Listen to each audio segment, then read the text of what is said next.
In this video, we're going to be going through the habits that distinguish the rich from the poor. 80% of millionaires didn't actually inherit their wealth, they created it themselves. When you start researching millionaires, one of the things that you find is that they've all got very similar habits, and it's the consistent application of these habits over a long enough time period that can often lead to their success. So having read about all these various habits, I've decided to apply them to my own life, and since then I've never been happier, I've never earned more money, I've never been more productive, and I've completely stopped spinning my wheels on pointless tasks. How you can apply them to your own life and some of the results that I've had. Continuous learning. So according to a study, 88% of millionaires read it for at least 30 minutes a day or more. Wealthy people understand the value of what they can bring to the table are their skills, and so they invest consistently in their skills so that as they learn more, they can earn more. And so the rich will often commit a greater proportion of their resources to making sure that they're constantly learning and that they've got an open mindset. They're right, Wall Street.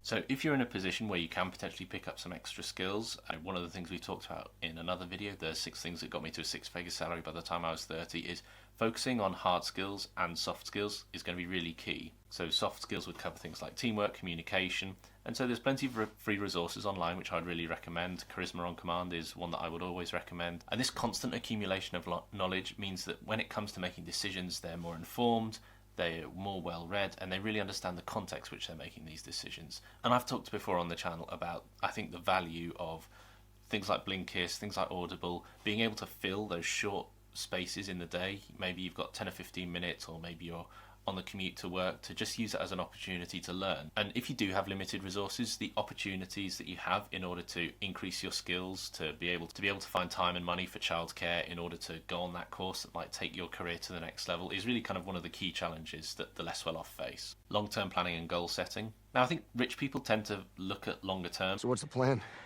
You look at some of the things that they invest their money in, like real estate. It's a long-term game. If you're taking out a mortgage, you've got to meet those repayments, and it might be a 40-year mortgage. So without getting stuck in the day-to-day struggles, in the day-to-day hectic life, this can be applied to all sorts of things. Whether it's skills that we talked about earlier, it might take 4 or 5 years to become a lawyer, a doctor, and other high-value skills. But having that focus on the longer term is one of the things that really differentiates the rich from the poor. You don't have to plan 100 years into the future. You don't have to work out how you're going to build dynasties. But I think if you've got a long-term plan, whether it's for your finances, whether it's for your personal development, not just focusing on the day-to-day, from one day to the next. And as we talk about so often on this channel, and this is something that I've applied to my own circumstances, if you understand what your long-term vision is and how all the things that you're doing every day are contributing towards that long-term vision, I find it can be really motivating to help you get there. Investing in assets. Now, the rich understands that having money makes more money, so investing in income-generating assets, stocks, shares, bonds, real estate,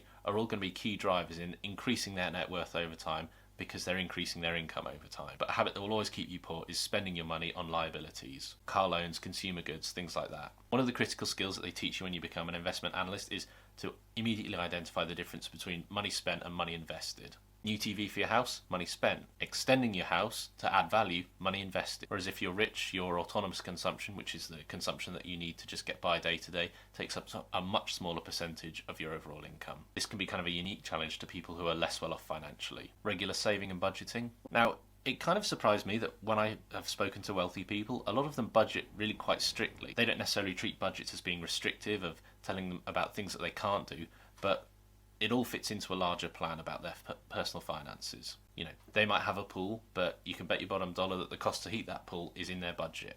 And this is one of the key things that really allows them to keep their expenses under control, even if they can afford the additional expenses. But the rich don't necessarily use a budget just for how they spend their money, but also how they earn their money. Money saved can then also be invested to lead to higher income. So having a key budget, no matter how much you make, whether you make 10 grand a year or 100 million a year, understanding where your money is going, I think is going to be key no matter what. So I'd encourage people who don't have a budget and don't monitor their spending to just go back over your last 3-ish months of bills and just find out how much you've spent, what your income was, and I think you'll be really surprised at some of the things you spend money on. Network building and maintaining relationships. Now, the rich understands that there's power in having networks, people who work in specific fields, people who can open doors, whether it's for business deals or personal issues. And so actively connecting with like-minded individuals is really something that the rich prioritise. Efficient time management. I think successful people focus on their goals. They focus on making sure they're prioritising their time to things that are going to get them towards their longer term goals, whether they're financial or personal. And don't get me wrong, it's easier to do when you've got a PA. When it comes to time management for me, one of the things I really focus on is time blocking, but I prefer to be a bit more specific about it. So for filming and editing a video, I know it will take me this long, and so I'll allocate that much time. So how can you apply time management to your own personal circumstances? I think the key thing is understanding priorities. It's all very good kind of blocking out time and all of that hubbub, but I think if you're in a position where you understand what your priorities are and you're working towards them, then making time for them I think really is secondary. For me, priorities should be the priority. How you manage that time and how you work towards that priority should absolutely be second. Prioritising health and wellness. Now again, if you've got a gym in your basement, then staying healthy is much easier. If you've got a private chef, it's much easier to eat more healthily. And so whilst it is obviously easier for people who've got money to be able to live healthier lifestyles, it is something that very often they will choose to invest their time and money into. Limited use of debt. Now, often the wealthy will have very different tax structures, and so that means they're in a position where they can potentially leverage debt to their benefit. So even if they have the money to buy a piece of real estate, they may well choose to take out a low interest rate, long fixed term mortgage so that they can buy that real estate, and then that means they've still got some capital left to be able to invest, which they can earn returns on. But people on lower incomes often find themselves trapped in high interest debt, and so it can be difficult to get on top of that. Now, my inclination generally is not to avoid debt entirely, but to stay out of it as much as you reasonably can do. And so coming up with ways to consolidate your debt to fixed payments at a lower interest can always be something that's worth doing. 0% balance transfer credit cards can be another good way to go about reducing your overall level of debt. Frequent self-reflection and mindfulness. If you're less well off, it can be really stressful to make sure you're in a position where your bills are getting paid, from one day to the next. And so one of the things that the rich really have at their disposal is potentially time and some of the freedom in order to be able to engage in self-reflectiveness. I think if you are working with limited financial resources and the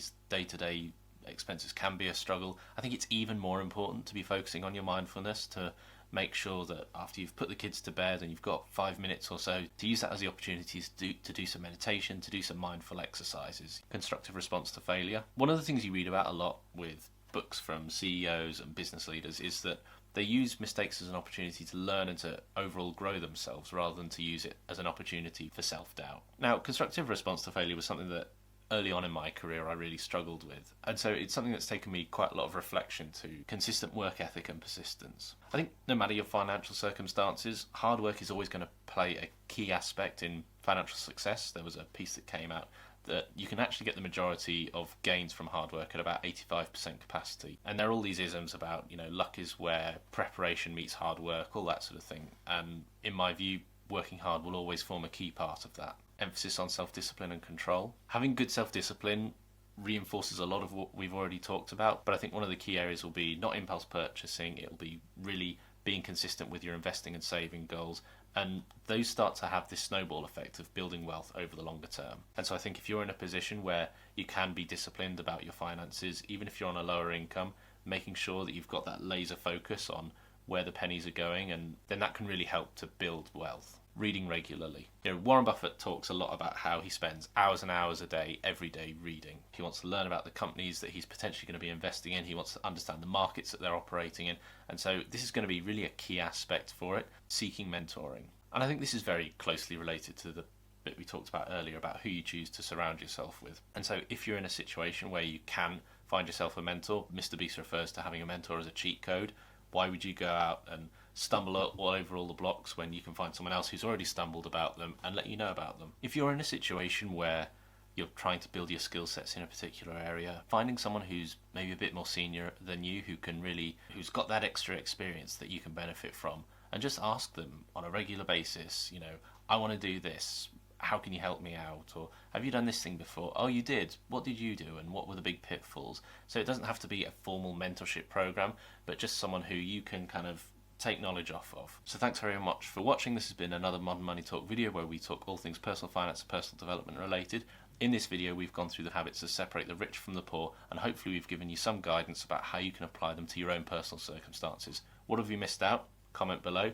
And don't forget to like and subscribe. And don't forget to follow us on Instagram. Peace out.